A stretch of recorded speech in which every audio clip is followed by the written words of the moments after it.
Welcome to Storie di Vita, Life Stories. I'm your host, Francesco Volponi. This is the storytelling of my travels and my life's journey. Sit back, relax, and I hope you'll enjoy my stories.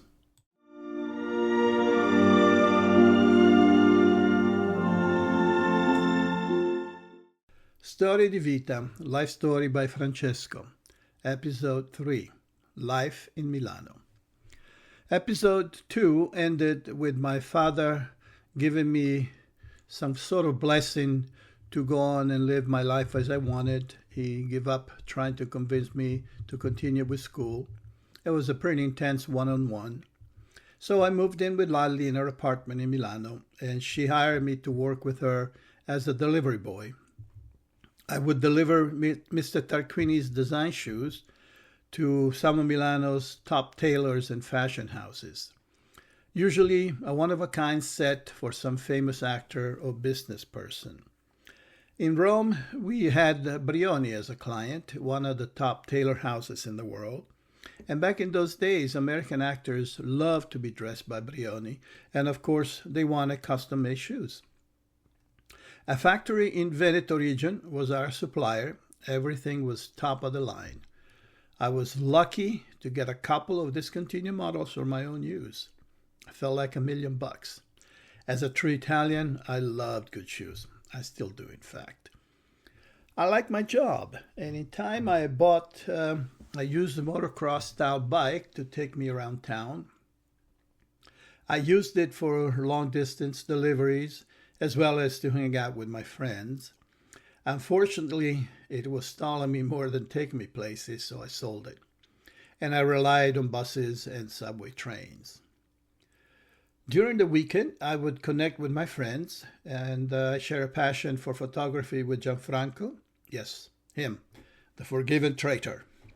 Riccardo and my cousin Luca. Other friends, Gian and Fabrizio Maurizio, tagged along, but we're not much into photography. So we were all within 4 to 5 years of each other. Fabrizio and I were the youngest of the group, and the 7 of us would spend our Saturdays walking around Milano, taking photographs of people, of places, of things, and of us. The day would end in some popular hangout where we would enjoy their delicious specialties, some good wine, and often meet new friends and new girls. Of course, we had our own girlfriends, and they would join us whenever possible. Flirts and relationships were usually short-lived. There was no desire for long commitments at that stage of our lives, although some of the relationship lasted longer than others. But life was good. And one of these places was called Stripoli, in Via Laghetto, near the center of town, and the Università Statale. Università Statale was the state university. Stripoli was famous among the young for its panzerotti, a stuffed calzone-like pastry, and white wine to go with it. All product originally from Puglia, or Apulia, at the heel of the boot of Italy. Now, Milano in those days was not yet the big fashion capital that it is now. It was a rich city because of the big industries and factories around it. But away from the street of the rich and famous, like Via Monte Napoleone, Via Manzoni, Via della Spiga, etc., there were areas of simple middle-class living. Along the Navigli canals, one could still experience a Milano of old. There were our favorite areas to visit. Old osterie, old taverns. Along the canals where food and wine were cheap, and life was simple, and the music was rich. So life with Lali was great. She had found a cute second-floor apartment near the center of town, a walking distance to everything. 2 small rooms that worked both as a bedroom and a living room, depending on the need. 1 bath and 1 kitchen. We had the bare minimum as far as furniture were concerned. The kitchen was hardly used. We mostly ate out or bought food to take home. Both Lali and I lived a very lively life. I was just 18 and she was 23. But we barely saw each other at home because we both enjoyed the Milano of the 60s, but with different friends. Although sometimes our roads would cross and we would be sharing friends and hang out together. And then she would be gone sometimes. In fact, at one time she was gone for days, and I enjoyed my freedom by having a female friends over. It was summer and it was hot, so the windows were open. Apparently did not pay attention to the fact which caused the doorman across the street to see something he should have not seen. And being an old Puritan guy, he thought he should call the police. Fortunately, his daughter, a young and open-minded woman, talked him out of it. However, the news traveled all the way from the owners to Lali, and they called her, and she had a nice little lecture for me. Caught horribly in the act. I made sure to keep the window shades closed from that day on. It was at that house that for the very first time as a group of friends, we experimented with hashish, the resins of the marijuana plant. Lali was gone on one of her adventures, so my place was empty and we picked it for the experiment.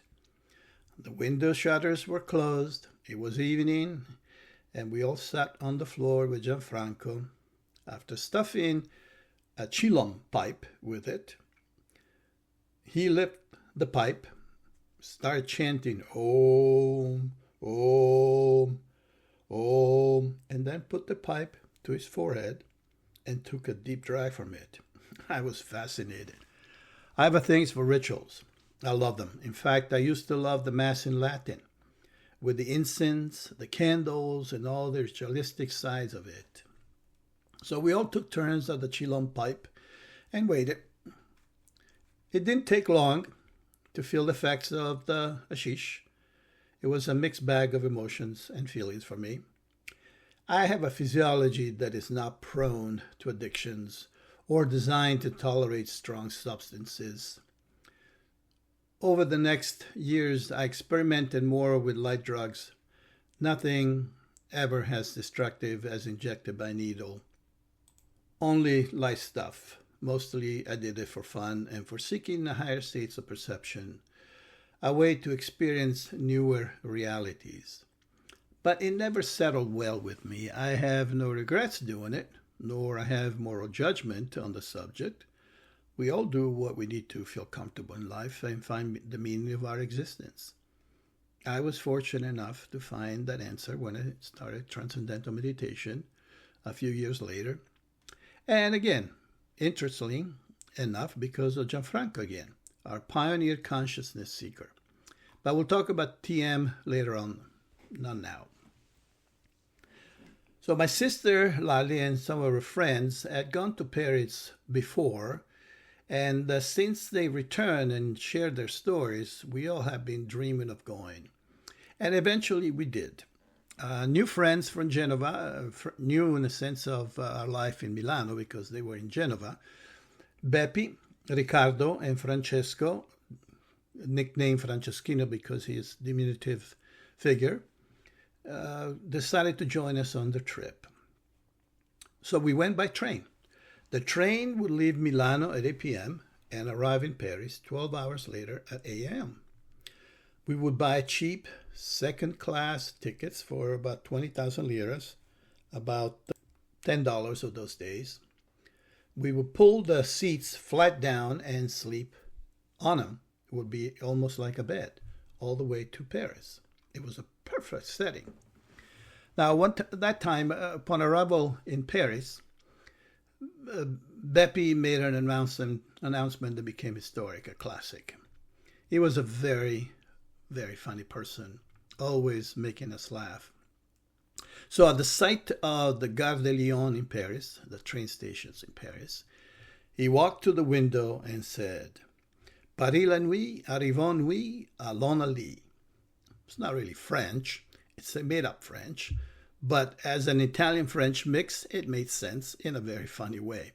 It basically meant, Paris by night, here we come, let's go to bed, meaning, let's go to bed with a girl. We all laughed at his outburst, and he stayed with us forever. 1 week in Paris in the late 60s can only be a blast, of course. We booked a room in a cheap hotel in the Quartier Saint-Germain-des-Prés, the Latin Quarter, the hippest part of Paris in those days, the artist area of Paris. We all slept in the same room, 5 of us. Now, Ricardo suffered from eternal feet smell. His shoes always ended up on the balcony, even at the most freezing temperatures. It was just not possible to sleep with his shoes in the room. He also had bouts of sleepwalking, but fortunately, it didn't happen during our stay. It would have been way too much.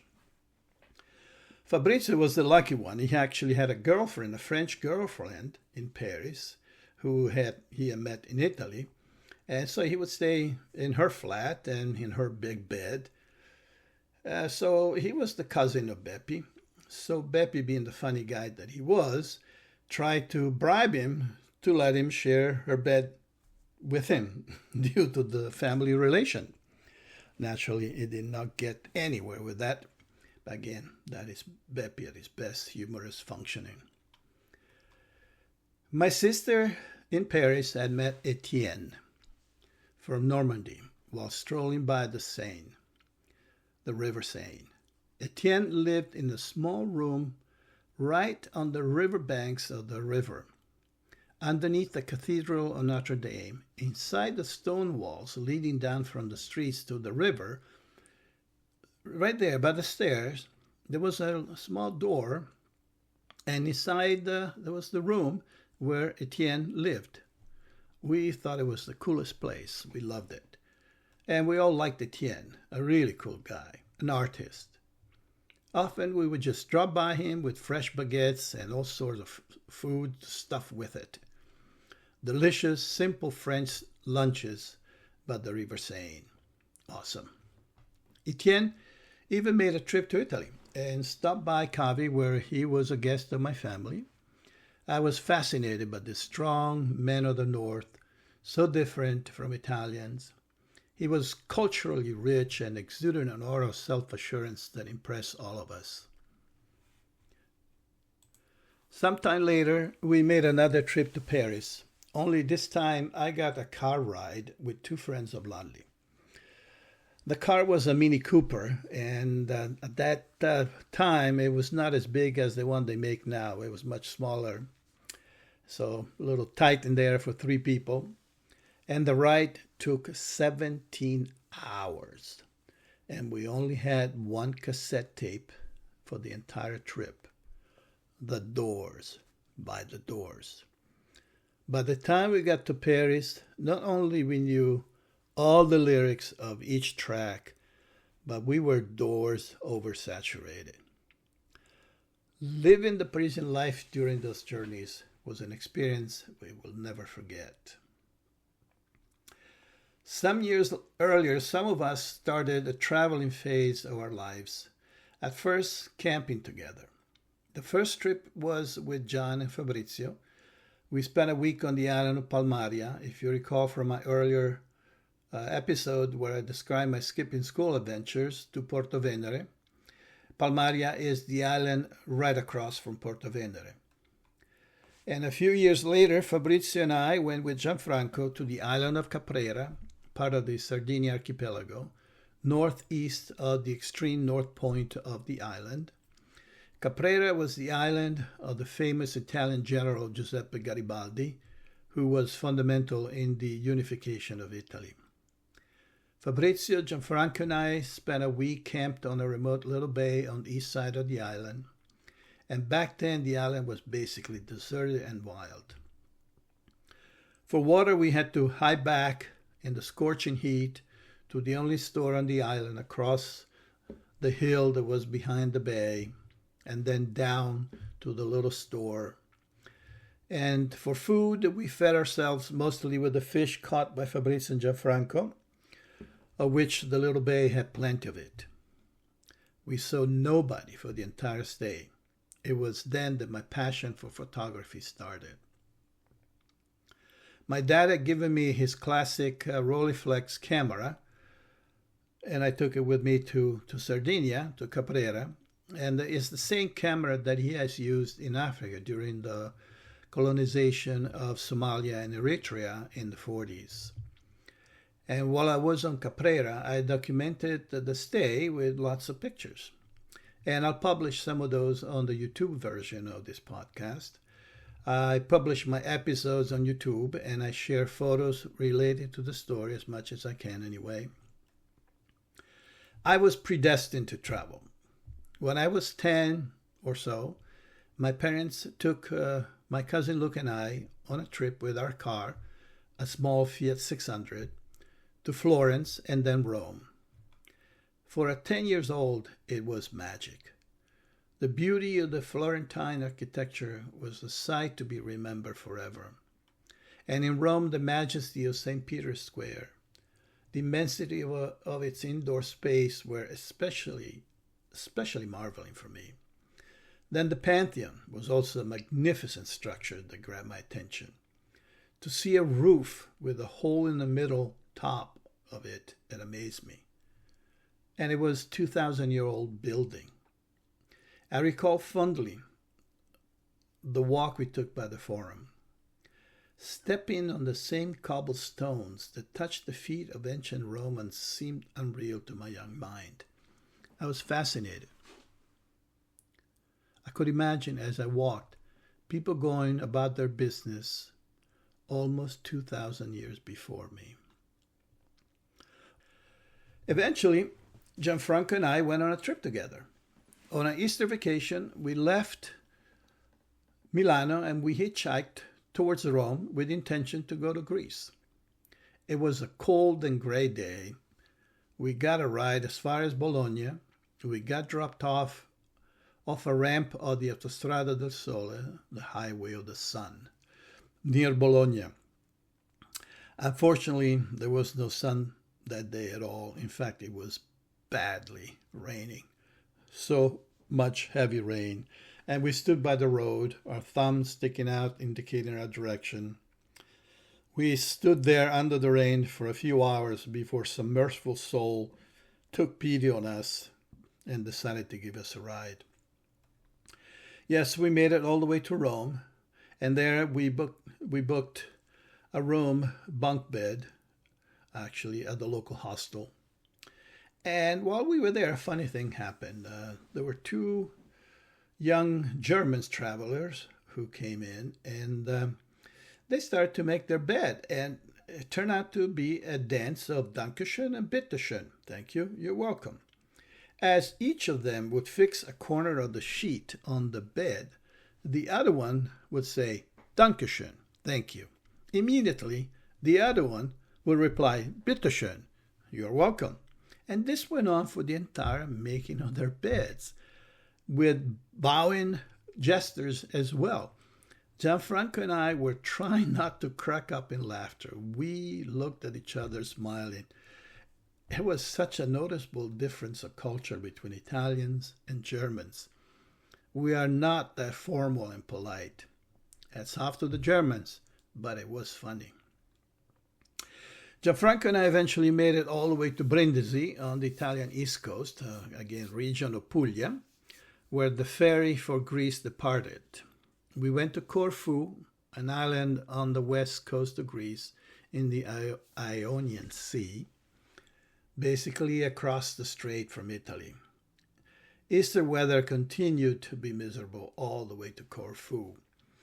We spent our days stuck indoor with no heat in the rental room we got. We felt miserable and we're happy to head back home. Not a very good first adventure, but worth it. Greece remained on my bucket list, however, and after my ex-girlfriend Erika told me about her trip to the Bay of Matala on the island of Crete, I knew I had to venture out again. But my life was still committed to work in Milano, so Matala had to wait. I continued my life in Milano, work, weekend photography, and parties. Yes, parties. At one point, Gianfranco, yes, him again. Gianfranco was our pathfinder, our pioneer for sure. He discovered a community led by a Franciscan monk who had become very famous in Italy because he was the spiritual guide of one of Italy's most popular soccer player, Gianni Rivera, and because he was a very open-minded, unusual monk. He hung out with celebrities, spent his summer vacation on rich people's yacht in Sardinia. Padre Ligio was his name, and Gianfranco brought us all to his community headquarters, Palazzo Trivulzio, Trivulzio Palace, a beautiful 16th century palace in the heart of Milano, made available to Padre Ligio by some wealthy supporter and donor. His community was called Mondo X, World X, and it was the offshoot of his original service called Telefono Amico, friendly telephone, a call-in place for anyone in distress, suicidal tendency, drug problems, runaway kids, etc. That's the place to call was there, Telefono Amico. As of today, Telefono Amico has answered more than 6 million phone calls. So Palazzo Trivulzio was and still is a magnificent place. Padre Ligio welcomed anyone in his community, needing help or not. His place was there to help the youth of Italy find a purpose. As many others who frequented Mondo X, I had the opportunity to sit down with Padre Ligio and discuss my life, my dreams, my spiritual vision, my doubts, my challenges as a teenager.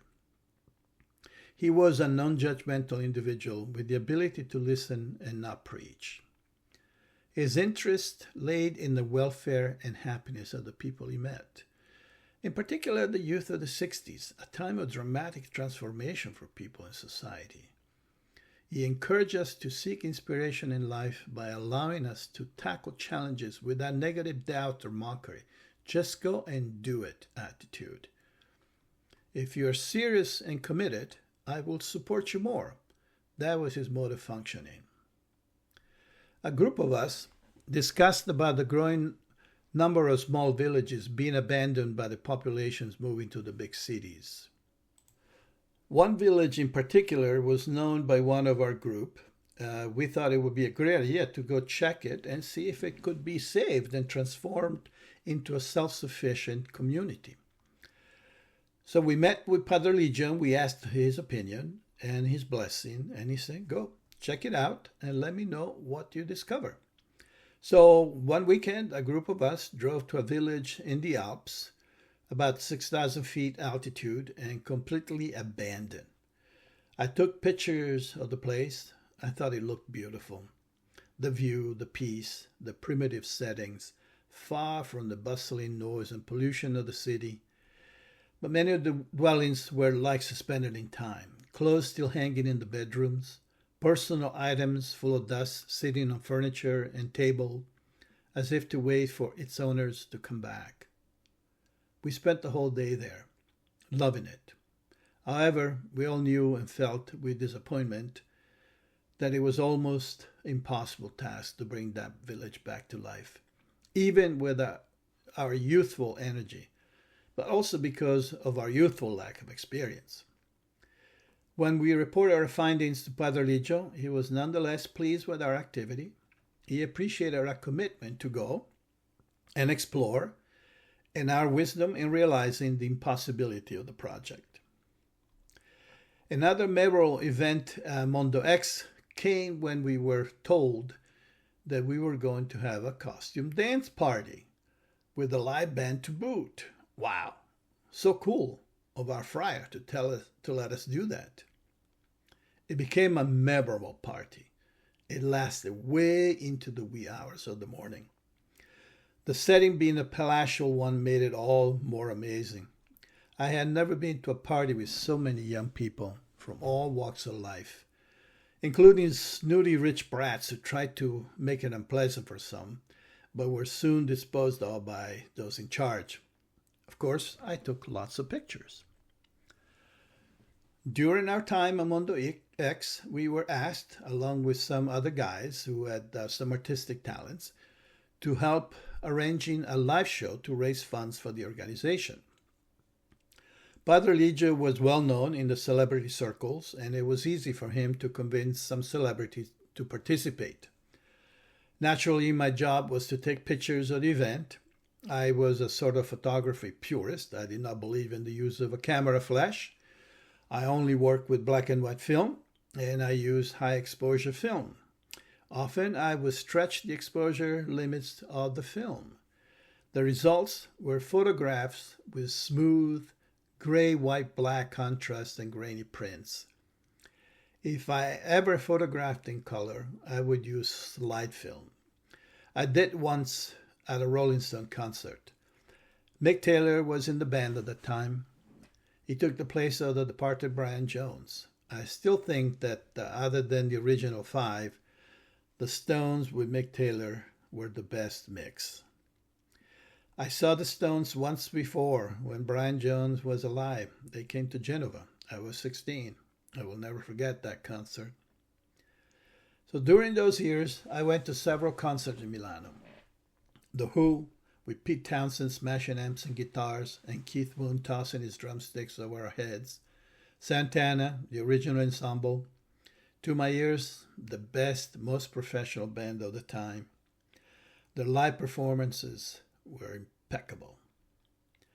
As part of my job as an assistant photographer, I sometimes rode the studio moped around Milano for deliveries of finished jobs. Those were the years of the initial student revolution. Demonstrations were often happening in the center town. Although the intentions were peaceful at first, they soon took a more violent turn. Political extremism infiltrated what was initially considered a call for school reform. Things got rough quickly. Demonstrators and police would almost every time crash in violent confrontations. Fights broke off in and around the crowds. Tear gas were used to keep the mob in check. And more than once, I found myself enveloped in tear gas clouds while being out on my errands. It became vital to avoid certain areas of town during those days. The rebellious demonstration expanded to a music concert. Some people believed the concerts should be free. There should be no price for the tickets. There should be no tickets, as a matter of fact. And they decided to charge the entrances at the concert instead of paying the charge. The police would charge them back. Fight would break off, and tear gas would be filling the air. It just happened that a much-desired concert by Led Zeppelin ended up in riots, and Zeppelin never actually played, and they swore never to come back to Italy to perform. I had already given up on concerts at that time because of the risk of riots, so I was not present that night. I missed any opportunities to see one of my favorite bands live. However, another musician I missed was Jimi Hendrix. He played at the Piper, a small club in the Parco Sempione. I could not make it that night. I heard it was epic. I did make it to the same club for Procol Harum, though. The place was packed and very small. People sat on the floor or stood wherever they could. I was lucky to be standing right next to Gary Brooker and his piano. That was also a memorable event. I didn't take any pictures that night. I was not sure if I could have got in with my camera, so I did not bring it. Some of the pictures I took in those days I am sharing on the YouTube version of this podcast. And after some time, I felt the need to step up my photography career, and with the help of my cousin, who worked in the advertising world, I found a new job as another photographer. Higher quality photography, less low-grade commercial stuff, and new knowledge for me to tap into. He was a very good photographer, and in the short time I worked for him, I learned a great deal about composition, lighting, exposure, and other tricks of the trade. While I worked there, the studio received a special airfare discount from Sabena Airlines, Belgian Airlines, because of our work with them. And the destination was going to be London. The boss invited me to come along. His wife, younger sister, was coming too, and he and his wife figured it would make it more enjoyable for her to have a boy her age come along. I was thrilled. I always wanted to go to London. Carnaby Street, King's Road, Portobello, Mary Quant, miniskirts. Those were the London swinging years. British music ruled. London was the top. And also, I have friends in London, and they said I could crash at their flat. Perfect. The young sister turned out to be great, fun and friendly. It didn't take long for us to hook up. We hung out most of the time, and once she ended up spending the night with me at my friend's flat, and that spelled huge trouble for her. But mostly for me, from my boss's wife. She chewed me up in bits, and then she spat me out. I had a feeling my job had ended. Fortunately, the husband was more relaxed about the whole thing, and eventually he got his wife to chill and back off of me. Did not lose my job. London was great, and the affair mishap did not distract me from having a good time. On a trip to Portobello Market, I found a bear fur at a stall. It was a fluffy, fuzzy, furry thing, and I loved it. £5 and the fur was mine. No matter, the right shoulder armpit stitch was ripped. Nobody could see it. I strutted around London in my new fur, my knee-high leather boots, my tight velvet pants, and my Italian long black hair flowing in the breeze. I felt super cool. Not so for many stuck-up Brits in their stiff dark coats and bowler hats and umbrellas hanging from their stiff arms. I could sense their disapproval while walking by me. Of course, they would not look at me. They would not be proper. They just sent out a vibe of disdain and disgust. I smiled, and I kept walking like a king. Life was good and fun until it wasn't anymore. Lali told me that she was moving to New York. Our cousin Minella invited her to stay with them and be some sort of a babysitter to her 2 children while she was there. I think Lali actually felt the need to get out of Milano to make a clean cut from her life in Milano. I was shocked. I was afraid and distraught. What am I going to do alone? Where am I going to live? These and many others were my questions to my abandoning sister. And she said, it's all taken care of. I found you a place to live. You will be fine. We'll move in with Maria, and everything will be fine. Maria, I yelled. Are you crazy? Why her? Maria was a friend of Lali with whom I had a relationship month before. It is important to explain that I was 19 years old at the time and she was 31. We were together for about 5 months, but then it was inevitable and logical to happen that I got bored and moved on. And per her, and she had canceled her engagement to marry her longtime fiancé because of me, only to be stiffed a few months later by a bored young boy, me. So moving in with her was a bad idea, but Lali had decided. She had to set it up. I had no other options. I had no other ideas where to go. I was making little money, barely enough to get by, and this way I would be living almost rent-free. So Lali left, and I moved in with the old friend. 1 bedroom, 2 twin-size beds, a few feet apart. I just knew it wasn't going to work out. And to complicate things even more, her apartment was more distance from my place of work than before. It took me 1 hour to get to work, 1 subway train, and 1 surface bus, plus a long walk to the photo studio. One bad thing after the other. I spent any possible weekend in Cavi. There, I'll be far from all this nonsense. The beach, the clean, fresh air will be my medicine. On one of my visits to Cavi, I met Michelle. She was dancing one night at our favorite discotheque. Michelle and her friend Monica were from Switzerland, both from well-off families, but wild and rebellious. Michelle and I fell in love with each other almost immediately. I spent every weekend in Cavi, and I got deeply attached to Michelle. Bad idea. Michelle was already engaged to be married to her sweetheart back at home in Switzerland. A perfect match. Swiss, good family, rich like Michelle was, from a very traditional and conservative family. And the odds were totally against us. Ours was a beautiful, intense, sexually charged relationship. We spent each possible moment together in whatever activity we felt at that moment.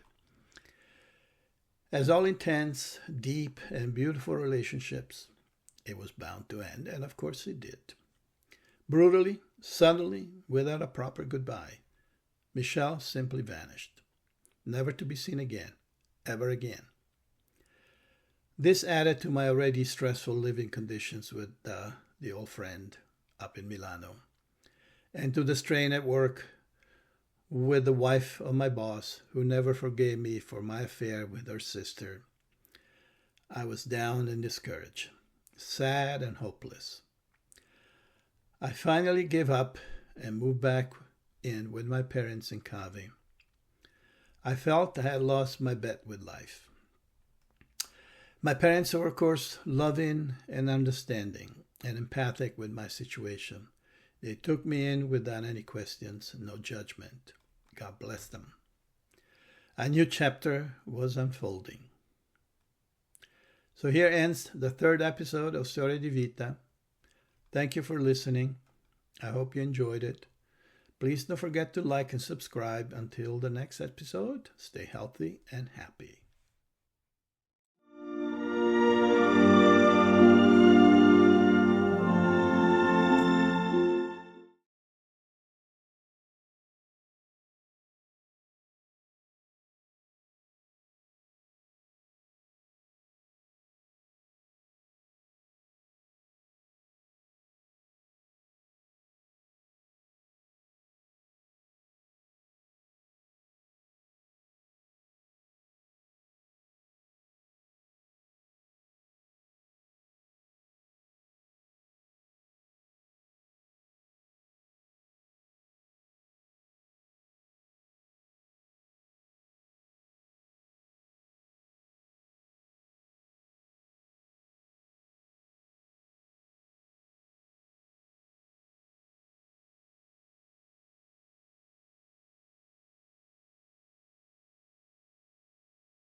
Our way